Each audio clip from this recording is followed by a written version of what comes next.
Hey Vegeta, challenge accepted.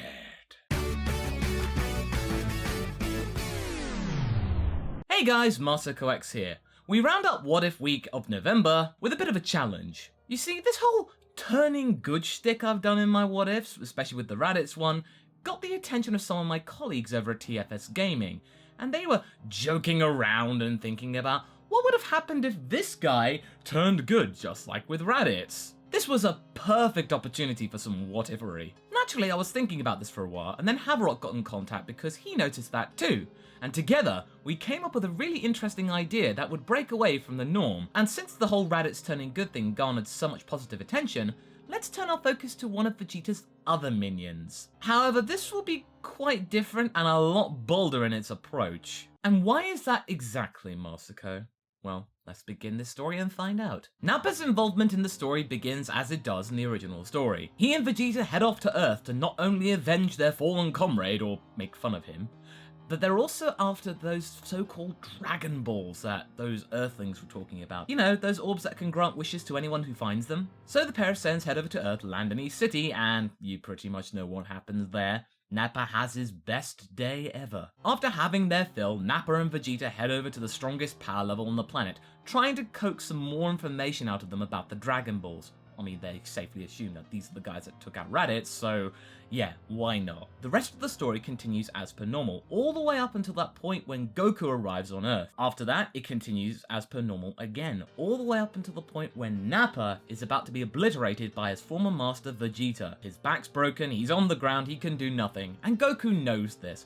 He tries to plead with Vegeta to just let him go, and just let him just try and survive, but Vegeta's not having any of that. Vegeta's about to use the Galaxy Breaker on Nappa, but then Goku intervenes with the Kaioken, getting in the way. So yeah, Nappa's saved, but at the moment he's a little bit worse for wear. Not only is his back broken, but he's also feeling really dazed, confused, and kind of puzzled as to what just happened. All of this stems from the fact that his former companion just tried to destroy him, and yet a complete stranger, in fact his enemy, just decided to save him for no real apparent reason to him. Vegeta doesn't even bother to try and finish off Nappa. At this point, he just comments on how much trash he is and just forgets about him, focusing squarely on Goku and this Kaioken ability. Masako! Nappa wouldn't switch sides like that! He's Vegeta's best buddy!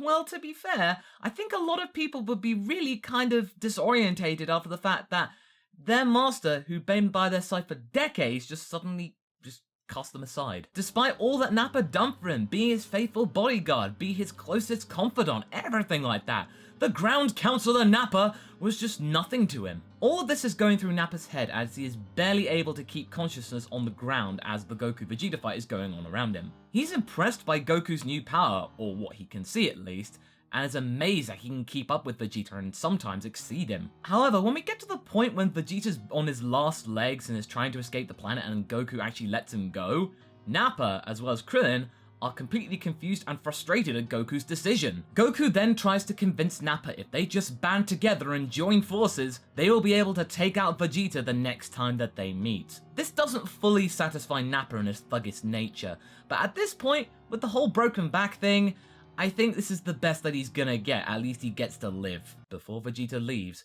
his eyes meet Nappa's for one last time. You're nothing to me. You know, Vegeta's just smirking with that really nasty smile of contempt, just confirming what Nappa was thinking. And then just Vegeta blasts off. After all this has happened, Krillin stumbles over to Nappa and then tries to kill him instead of Vegeta. If he can't get one Saiyan, he can hopefully get the other. But then Goku stops him in his tracks too. Goku points out that much like him, he cannot fight anymore, so he's not going to be doing anything right now. And by the time everyone gets to the hospital, Nappa has a bed in the same room as Goku's, but no one is actually giving him any sympathy. They're treating him very cautiously, just in case he might be putting it on and he might attack them unawares like he's a sleeper for Vegeta, like this was all hoax. However, when the topic arises about the whole Namekian Dragon Balls and that there might be a chance to revive their former comrades, Nappa decides to speak up at this point because he actually has some very valuable information. He knows how to access a Saiyan pod and where it's located, and they will hopefully be able to retrieve it, because you remember in the original story, they tried to retrieve Nappa's space pod, but Bulma inadvertently caused it to explode. So that doesn't happen. They successfully retrieve the space pod. However, Bulma doesn't really trust him, but Goku, once again, speaks up for Nappa, and reluctantly, Bulma decides to take Nappa's advice seriously. And to be fair, does Bulma have a better idea? No? Well, you might as well try it. It might take a little while to try and extrapolate how the space pod works exactly, but at the end of the day, all they need to do is just take out the engines, graft it onto some other space prototype they had in the works, and then pretty much bingo. And also, you know, Dr. Briefs was still working on that prototype ship, the one that Goku went to Namek on, so that's there. They could just make another one, or something a bit smaller. And if Bulma's also helping, they would be able to do this job relatively simply. Remember when they found Raditz's scouter? This actually was a catalyst for space exploration because space tech out there, more advanced than their own. Oh baby, we better get to salvaging and swiping! As the gang heal up, they find out more about Frieza than in the original story thanks to Nappa's stories. You know the whole phrase, what the butler saw? Yeah, this is all down to their common goal, trying to stop Vegeta. Nappa is sure that Vegeta, and by proxy Frieza, will actually go after the Namekian Dragon Balls. No one fully trusts Nappa as he's pretty grudgy and dismissive, but at this point, Nappa is taking an interest in the hero's plight. And besides, both Goku and Gohan seem to be at least somewhat respectful towards him, so the rest of the group begrudgingly decide to do the same. Masako, Nappa destroyed loads and loads of people. Well, Vegeta did the same thing, and yet people seem to forgive him for that. Gohan, Krillin and Bulma head off to Namek in advance. There is no fake Namek.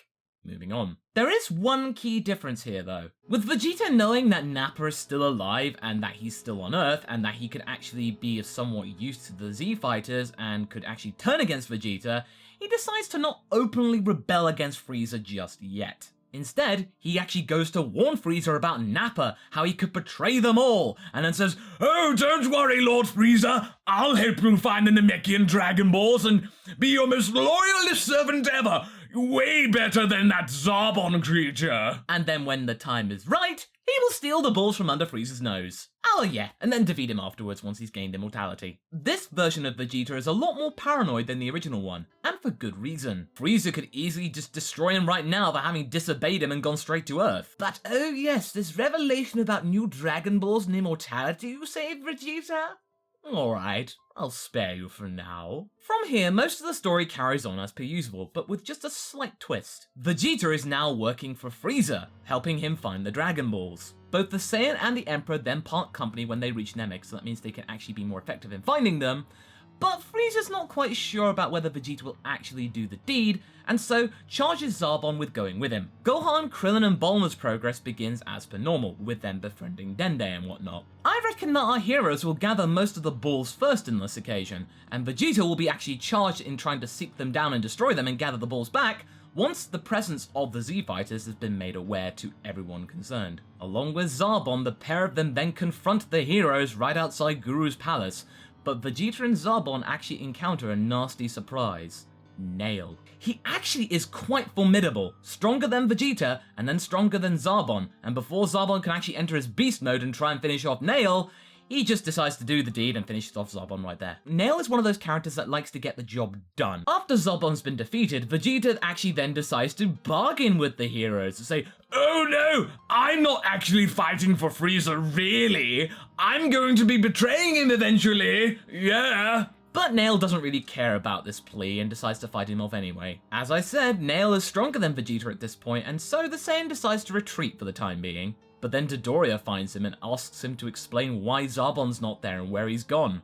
Vegeta decides to be all difficult and then gets beaten up by Dodoria. He takes him away back to Frieza to answer for all the questions about Zarbon's absence. In the meantime, Nappa and Goku get their senzu beans and then head off from Earth. Goku convinces Nappa to train alongside of him and actually share some intel about their enemy on the way to Namek. Nappa at this point quickly realizes that the only way to get stronger at this point is to actually go along with Goku and train with him. Nappa decides to become Goku's bodyguard. He still comments about Goku's softness and how he's betrayed the Saiyan way of life. He still criticizes Goku openly, and Goku's not exactly thrilled about this prospect of hearing this for days, but you know, hey, this guy's pretty strong. He might be a good assistant. And speaking of all this training, it actually proves to be even more effective than in the original. And together, they actually come with some really cool tag team wrestling moves. Back on Namek, Vegeta heals up and then escapes thanks to his new Zenkai boost, and then steals the balls from under Frieza's nose, sure enough. Dodoria is then charged to catch him, but now at this point when Vegeta's stronger, he just gets blasted away. Frieza then calls for the Ginyu Force, and Vegeta decides to hide the Dragon Balls at this point, but thanks to the Dragon Radar, the heroes then accost him. They are also accompanied by Nail, who has been convinced to leave Guru's side, as this case right now is a lot more important than just staying by Guru's side. The safety of Namek depends on Nail's actions. Together, they beat up Vegeta, again, and then they take the balls to summon Porunga, but they are interrupted by the Ginyu Force. Nail is no match for them, and he is just left stranded, broken, and dying. But just as the Ginyu Force are about to depart with the Dragon Balls back to Lord Frieza, Goku and Nappa show up. The tag team duo easily overpower the Ginyu Force, and thanks to Nappa's intel about Captain Ginyu, the whole body change thing does not occur because Goku is aware of that, and they actually manage to dodge it. After dispatching the Elite Frieza Force, the two of them then find Vegeta. And so, the avenging match begins. Vegeta initially scoffs at this idea, thinking that Nappa is absolutely not a challenge whatsoever to him right now. But this is a technique that Nappa learned from Goku. He is suppressing his power. Not too long after it begins, Nappa begins to turn the match around. After a very intense fight, Vegeta then gets beaten up again. Poor guy, he can't get a break. Piccolo then gets wished back like in the anime, and there is still the same mistake about where he ends up. He then has some interactions with the now healed Nail. Nappa is ready to finish Vegeta off, but then Goku stops him, saying that Vegeta is in no state to fight right now, and at this point it's probably best that they focus their attention on Frieza. Nappa disagrees at this notion, but then they don't really have much time to argue because then Frieza shows up and blows away Vegeta for them. And yeah, he dies in the same way that Vegeta killed Nappa in the original. Piccolo and Nail do not fuse, and Frieza quickly achieves his final form. Frieza then decides to kill off Goku's friends, and he's beginning to get mad. Finally, there are only Goku, Gohan, Nappa, Piccolo, and Nail remaining. The Namekians decide to fuse at this point, but with a twist. Nail is the dominant personality in this one. Piccolo gets absorbed. Right now, they don't really have much of a choice because they gotta protect their homeland as well as protect Gohan. Once Goku goes Super Saiyan, Nappa is easily overpowered by Frieza, and at this point the only thing he can do right now is make sure that everyone else gets to the ship and off Namek safely. The Goku-Frieza fight continues as per usual. The only difference here is that Nail is around to help Goku evacuate this time, and as a result, Goku doesn't learn instant transmission from Yardrat. So okay, let's wrap up the Namek saga. Goku is back on Earth and Nail becomes the guardian of Namek, and this means that Piccolo's no longer around on Earth. Kami's still around though, because Piccolo's essence is still there, and I believe that the actual soul link that Piccolo and Kami had has been transferred to Nail. Again, I'm not quite sure whether this is the way it works, but at this point, Toriyama can come up with stuff, so why can't I? After his service on Namek, Nappa is actually allowed to stay and become part of the group. However, this makes Ten Shinhan and Chaozu pretty cross after what Nappa did back in the Saiyan saga, and it's at this point that Ten Shinhan and Chaozu decide to leave the party of Z-Fighters for good, probably never to be seen again. Nappa then reavows his intentions to become Goku's bodyguard from now on. This is a way for Nappa to get stronger and actually respecting Goku's actions for actually saving him. And okay, things carry on as per normal for a little bit. Mecha Frieza and King Cold arrive to exact their revenge upon Goku. Now usually in these what ifs I decide to keep on the same convention at this point, but here we're going to do something a little bit different. A tall, bald man shows up with a mechanical robot arm and a cybernetic eye. No, we're not getting Trunks this time. We are getting this moment, Future Nappa! And that is where we will leave things right now. In this tale, Nappa has been spared death and actually becomes Goku's bodyguard instead of Vegeta's. Why? Because he's used to that role after what he did with Vegeta, who is currently dead and doesn't look like he's going to be revived anytime soon. And you might think that Nappa's going to fall in love with someone and then actually get a romance and a family. Yeah, right now that's not gonna happen. Right now, Nappa is actually repaying a debt, and at this point he's more like a soldier rather than a friend to Goku. He's just following orders. He's just there to protect Goku and by proxy his family, nothing more. Still though, at least Nappa survived. So what do you guys think? Do you like this story? Do you think Nappa could be a genuinely really important asset to the team? Leave a comment below and let's get this discussion going. Anyway, I hope you enjoyed this video. Until the next one, be sure to like and subscribe. Catch you later!